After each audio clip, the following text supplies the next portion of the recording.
शान्तोऽस्मि। श्री भगवान श्री नारायण जगत गुरु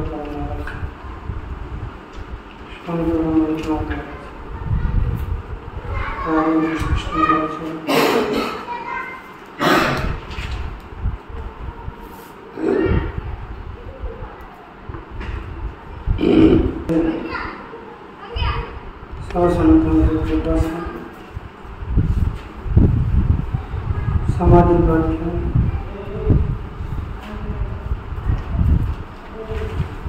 तेज ब्रह्म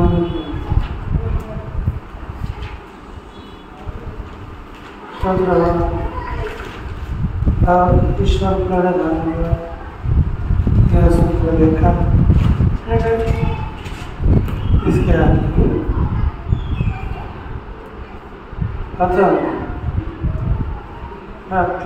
प्रधान पुरुष व्यतिरिक्त स्वयं ईश्वर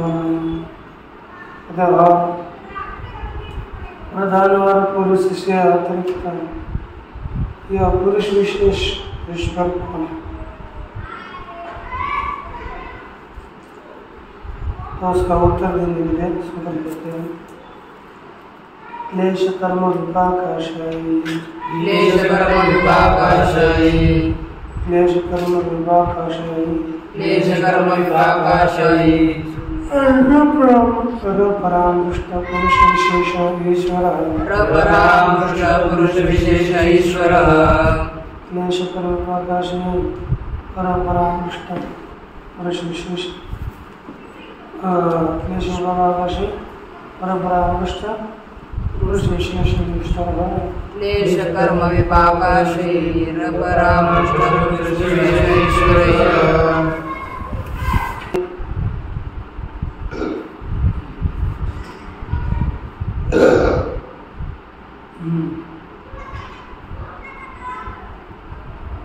अथ प्रधान पुरुष व्यतिरिक्त को अयम ईश्वर और प्रधान और पुरुष से अतिरिक्त यह ईश्वर कौन है? इस प्रकार का संदेह हुआ। उसी का उत्तर श्री पतंजलि महर्षि ने अपने सूत्र के द्वारा लिखा क्लेश कर्म विपाकाशयी बोला क्लेश कर्म विपाकाशयी परामृष्ट पुरुष विशेष ईश्वरः परामृष्ट पुरुष विशेष ईश्वरः क्लेश कर्म विपाकाशयी परामृष्ट पुरुष विशेष ईश्वरः क्लेश कर्म विपाकाशयी परामृष्ट पुरुष विशेष ईश्वरः परामृष्ट पुरुष विशेष ईश्वर। अतः अर्थ इसका अर्थ देखो क्या लिखा क्लेश कर्म विपाक आशयी और आशयों के से अपरामृष्ट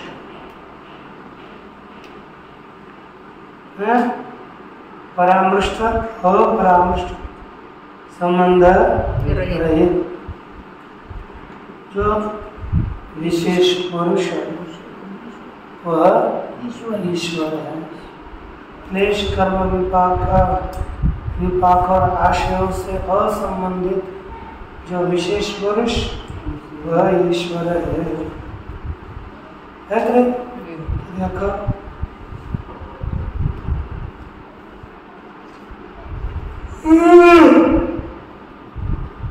अतः इसमें देखना है क्लेश क्या चीज है। अविद्यादयः क्लेशाः अविद्या इत्यादि कौन कौन है? अविद्या अस्मिता विशेष अभिनिवेश ये क्लेश। दूसरा कौन है? कर्म कुशल कुशलानि कर्माणि कुशल और कुशल कर्म पुण्य देने वाले और पुण्य न देने वाले कर्म है कि नहीं? तत्फलम विपाक कर्म का फल विपाक पुण्य का तदानुगुण वासना उस विपाक के अनुकूल अनुसार वासना है ना। यह इसका तात्पर्य है। अविद्या कर्म, क्लेश कर्म विभाग और आशय। तद अनुबंध वासना ही आशय। तो कर्म, क्लेश कर्म, विपाक और आशय वासना, इनसे असंबंधित जो विशेष पुरुष है वह है ईश्वर। देखो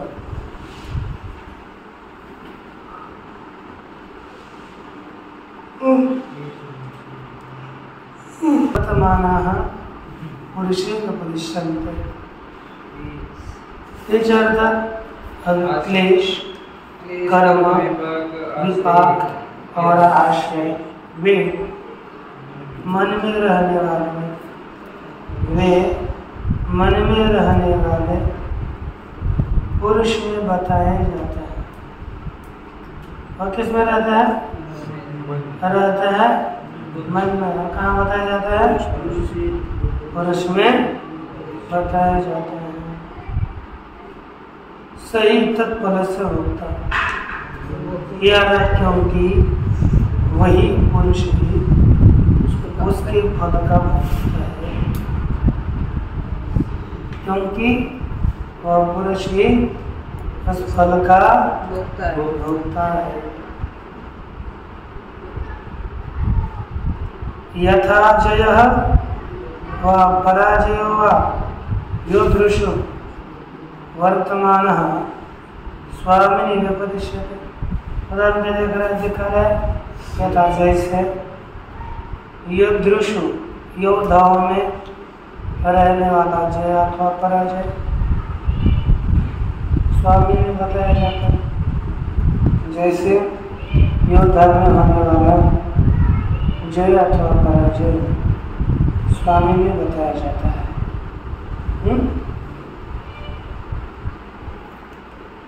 यो ही अनेन भोगेन अपरामृष्टः सह पुरुष विशेष ईश्वर। जो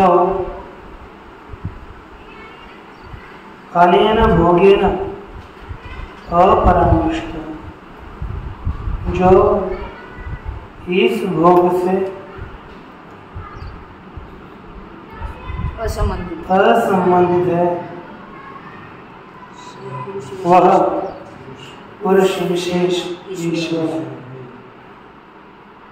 वह कौन है? पुरुष विशेष ईश्वर है। कितना होगा? ठीक। कैवल्यम प्राप्तास्तरी संति च बहवः केवलिनः। तो कैवल्य को प्राप्त हुए बहुत केवली है। क्या क्या? कैवल्य को प्राप्त हुए बहुत से केवली लोग हैं।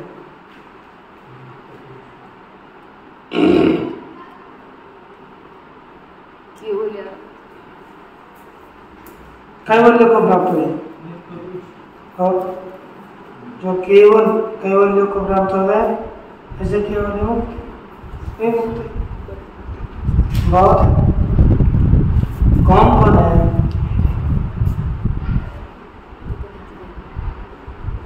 और कौन है? उसका कथन कर रहे हैं कि ही त्रीणि बंधनानि छित्वा कैवल्यं प्राप्त। वे जो केवली कैवल्य को प्राप्त हो गए, ऐसे जो केवली लोग हैं वे ही तीन बंधनों का छेदन करके कैवल्य को प्राप्त हो गए। कितने बंधन? तीन बंधन। तीन बंधनों को हटा करके ये कैवल्य को प्राप्त हुए हैं। ठीक है ना? पता चलेगा ना? इसमें से कौन कौन से क्लेश वगैरह हम अपनी कल्पना कर ली नहीं, क्या क्या है देखेंगे आगे जो बताएंगे। देखो ईश्वरस्य च तत्संबंधो न भूतो न भावी।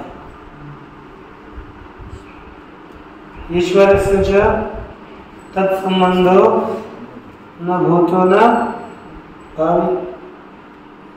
वैसे तो 3 बना लिखा, प्राकृतिक, वैकृतिक और दाक्षिण।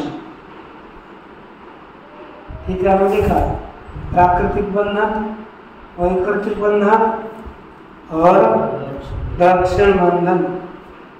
इन 3 प्रकार के बंधनों का नाश करके वे कैवल्य को प्राप्त है।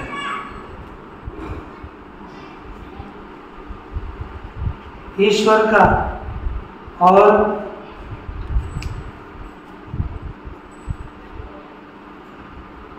उनका संबंध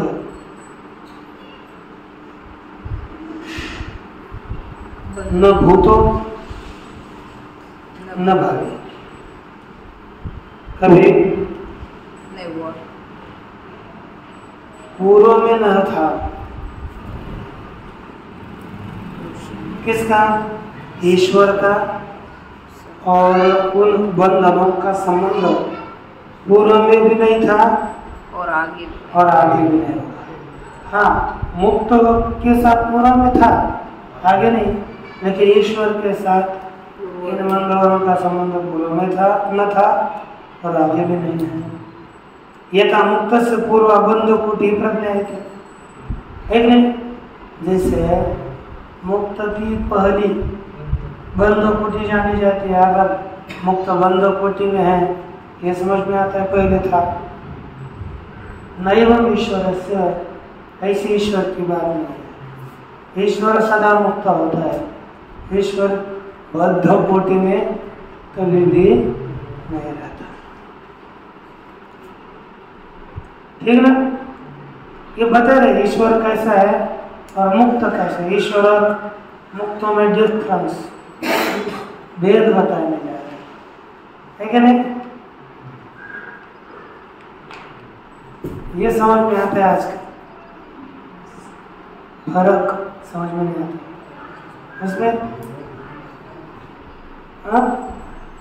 भिन्नता समझ में नहीं आती, डिफरेंस। ये क्या होता है ना, ऐसा होता है ना, जल्दी समझ। यथा हो गया ना, प्रकृति लीनस्य उत्तराबंध कोटि संभाव्यते, अथवा जो प्रकृति में लीन है उनको बाद में बद्ध कोटि संभव प्राप्त हो सकते, वे बाद में बद्ध होंगे। पहले कौन बद्ध है?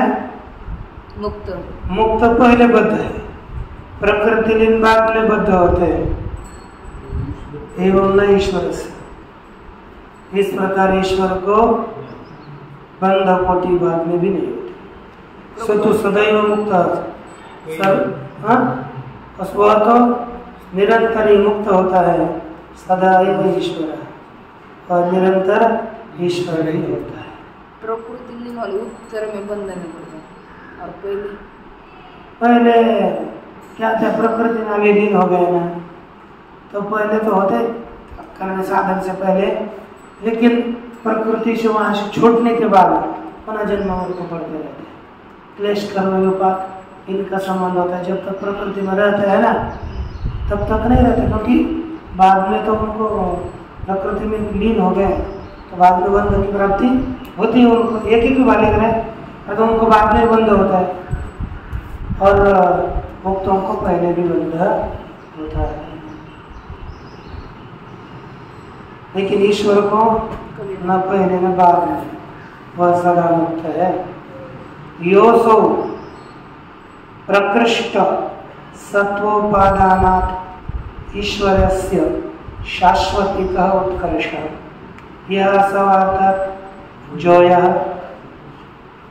प्रकृष्ट सत्वोपादान, क्या अतिशय सत्वगुण का ग्रहण होने से ईश्वर से शाश्वतिकः उत्कर्ष, क्या हो गया? ईश्वर का शाश्वत उत्कर्ष है। जो ईश्वर का कौन सा उत्कर्ष है? शाश्वत उत्कर्ष। सह किम निमित्त? सह सनिमित्त अवस्वित निर्निमित्त। ईश्वर का जो शाश्वत उत्कर्ष है वह सनिमित्तक है अथवा निर्निमित्तक है। बिना निमित्तक है, सप्रमाणक है अथवा निष्प्रमाणक है।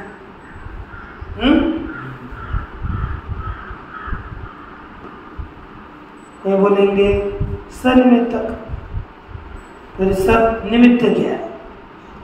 तस्य शास्त्रम निमित्तम, उसका तस्य शास्त्रम निमित्तम। क्या बताएंगे? उसका शास्त्र निमित्त है। और प्रश्न करते हैं फिर शास्त्र पुनः किम निमित्त? यदि ईश्वर का उत्कर्ष शास्त्र के निमित्त से है तो शास्त्र किस निमित्त से बताओ पहले, है ना? प्रकृष्ट सत्व निमित्त। किस निमित्त से? अतिशय सत्व निमित्त वाला है। प्रकृष्ट सत्व निमित्त वाला, कारण वाला शास्त्र है। इति, है ना? एतयोः शास्त्रोत्कर्षयोः ईश्वर सत्वे वर्तमानयोः अनादि संबंध है कि नहीं? एतयोः शास्त्रोत्कर्षयोः वर्तमानयोः, इन शास्त्र और उत्कर्ष का, इन विद्यमान शास्त्र और उत्कर्ष का ईश्वर का अस्तित्व होने पर अनादि संबंध है। कैसा संबंध है इनका? शास्त्र और उत्कर्ष का अनादिकाल से संबंध है। एतस्मात् एतत् भवति सदा एव ईश्वर सदैव मुक्तः। अरे शास्त्रोत्कर्ष ये होगा। वर्तमान किसका विशेषण है? शास्त्रोत्कर्ष षष्ठी विशेषण है ना? वर्तमान विद्यमान शास्त्र उत्कर्ष, शास्त्र में उत्कर्षता है ना, तो शास्त्र क्या होगा? एक और उत्कर्ष, ये दोनों भी ईश्वर का अस्तित्व होने पर अनादि संबंध है। कि ईश्वर के सत्व में अनादि संबंध इन दोनों का। इसलिए ये तक भवति सदा एव ईश्वर सदा एव मुक्तः। क्या हो गया? इसलिए यह होता है सदा ही ईश्वर सदा ही मुक्त है। तच्च तस्यैश्वर्यं साम्यातिशय विनिर्मुक्तम, और उसका वह ऐश्वर्य साम्य और अतिशय से विनिर्मुक्त है। किससे? साम्य और अतिशय से रहित है। अर्थात ईश्वर के ऐश्वर्य के समान किसी का ऐश्वर्य नहीं, और ईश्वर के ऐश्वर्य से अधिक भी किसी का ऐश्वर्य नहीं है कि नहीं? इस प्रकार न च तावद् ऐश्वर्यान्तरेण तद ऐष्यते अतिशयिष्यते। क्या कहा कि तावद्, आप पहले दूसरे ऐश्वर्य के द्वारा ईश्वर को, ऐश्वर्य को, है ना, अतिशयित नहीं किया जाता, उल्लंघन नहीं किया जाता। तब दूसरा ऐश्वर्य ईश्वर के ऐश्वर्य का उल्लंघन नहीं कर सकता। यदेव अतिशयी तदेव तस्य, जो ही अतिशय वाला होगा वही ईश्वर। जिसका ये अतिशय ऐश्वर्य होगा ना सबसे ज्यादा, वही ईश्वर। ईश्वर है। तस्मात् यत्र काष्ठा प्राप्ति ऐश्वर्यस्य, तस्मात् इसलिए जहाँ ऐश्वर्य की सीमा की प्राप्ति है,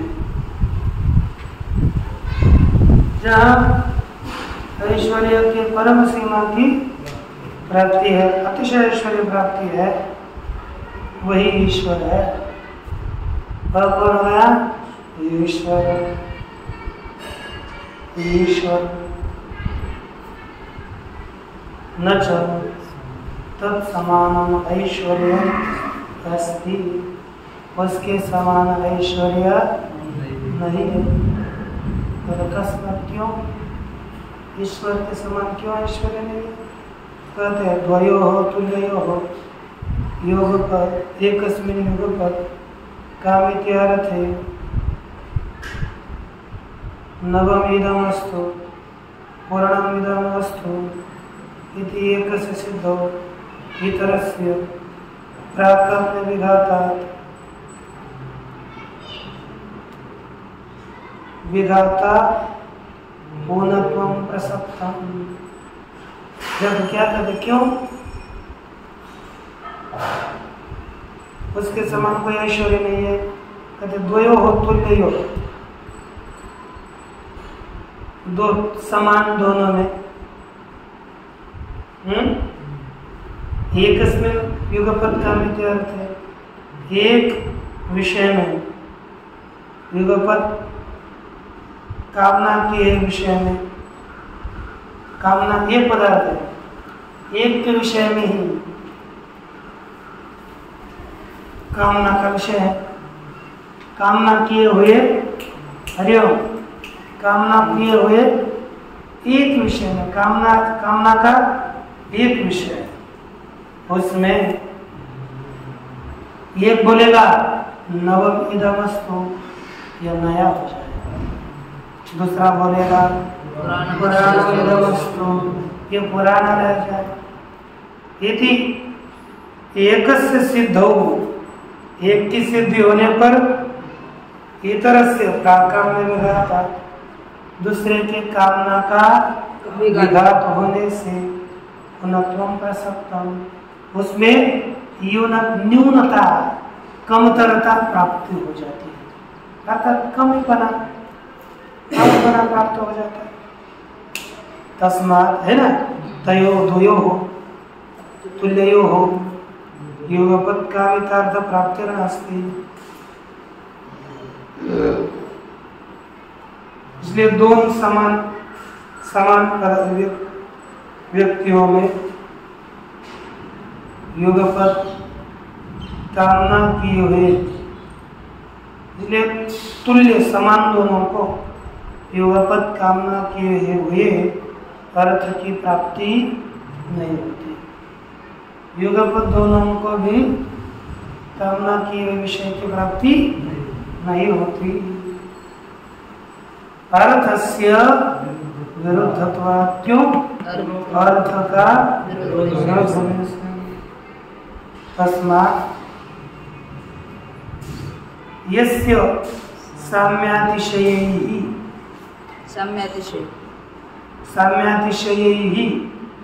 विनिर्मुक्तम ऐश्वर्य स एव ईश्वर।